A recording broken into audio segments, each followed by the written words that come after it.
Hi, I'm Ize, and welcome back to our channel. So, you want to understand one of the most talked about geopolitical flashpoints in recent weeks. A moment that has sparked intense debate, fueled conflicting narratives, and sent waves of speculation across global media. Because what unfolded near the Strait of Hormuz wasn't just another military headline. It became something far more significant. A test of perception, a display of power, and ultimately, a question of credibility in an increasingly uncertain world. Tonight, we break it down clearly, critically, and without the noise. Let's begin. A sudden escalation in the Persian Gulf has raised serious questions about military strategy, global trade, and the fragile balance of power. In this investigative documentary, we analyze reports, claims, and counterclaims surrounding a high-stakes aerial confrontation near the Strait of Hormuz. What actually happened? What is confirmed and what remains disputed? And how could this reshape global geopolitics? This video breaks down military capabilities, strategic narratives, and economic consequences, without hype, without bias, and grounded in open-source intelligence and expert analysis. Watch till the end for a full picture of one of the most critical flashpoints in modern geopolitics. In the days leading up to the incident, tensions between the United States and Iran were already at a breaking point. Statements coming from political leadership, including remarks associated with Donald Trump, reflected a hardening tone.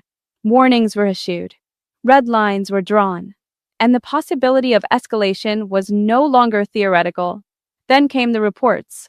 Multiple outlets and regional sources began circulating claims of a high-intensity aerial encounter over the Persian Gulf. Some suggested that advanced aircraft had entered contested airspace.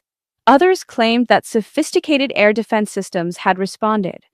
But here's where things become complicated. Because in modern conflict, information itself becomes a battlefield. According to Iranian state-linked sources, their air defense network successfully intercepted hostile aircraft near the strait.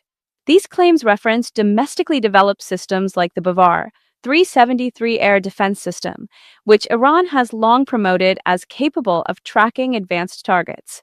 At the same time, U.S. defense officials, particularly from United States Central Command, strongly rejected these claims.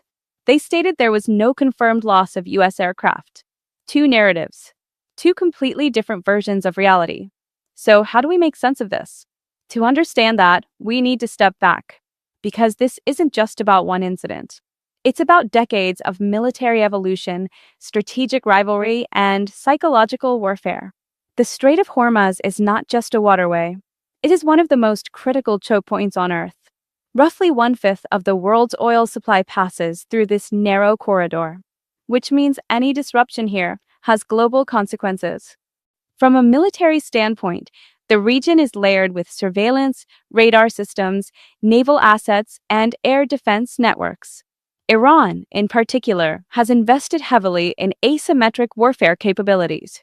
Instead of matching the United States aircraft for aircraft, they focused on systems designed to deny access: surface-to-air missiles, electronic warfare, decentralized radar systems, all built around one idea: not to dominate the skies, but to make them dangerous.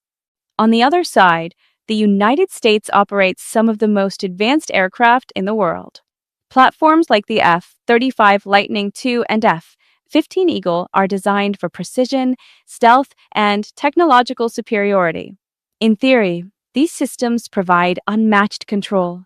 But in practice, even advanced systems operate within limits, especially in contested environments. And that brings us back to the core question: was this a decisive military event or an information war? Open-source analysts point out that verifiable evidence remains limited. No confirmed satellite imagery of downed aircraft, no independently verified crash sites, no official confirmation beyond statements. Which doesn't mean nothing happened, but it does mean certainty is elusive, and in modern conflicts, ambiguity can be strategic. Because shaping perception can be just as powerful as winning a battle. Meanwhile, another layer of this story began to emerge: economic strategy. Reports surfaced suggesting potential regulatory or financial controls over shipping through the strait. While not officially implemented in a confirmed global framework, the discussion itself highlights a critical point. Control over geography can translate into control over global markets. If even a fraction of shipping is disrupted, oil prices fluctuate, insurance costs rise, supply chains tighten, and suddenly, a regional incident becomes a global economic concern. Back in Washington, reactions were measured, but serious. Lawmakers called for clarity, analysts debated escalation risks, and military experts began examining scenarios, not just of conflict, but of miscalculation, because history shows us something important. Many major conflicts didn't begin with deliberate decisions. They began with misunderstandings, and that's what makes this moment so critical. Not just what happened, but how each side interprets what happened. Now let's talk about the broader implications. If air defense systems can challenge advanced aircraft, even symbolically, it changes strategic assumptions. If narratives can shape global perception faster than verified facts, it changes information warfare. And if a narrow waterway can influence global economics, it reinforces just how interconnected our world really is. So, where does this go from here? There are three possible paths: de-escalation through diplomacy, continued tension with limited engagements, or unintended escalation driven by misinterpretation. Right now, the world is watching closely because the stakes are not just regional, they are global. And perhaps the most important takeaway is this: in today's world, the truth is rarely simple, the narrative is rarely singular, and the consequences are rarely contained. The question is no longer just what happened over the Strait of Hormuz. The real question is what happens next. If you found this analysis valuable, make sure to like, share, and subscribe. Your engagement helps bring balanced, in-depth perspectives to complex global issues. Drop your thoughts in the comments.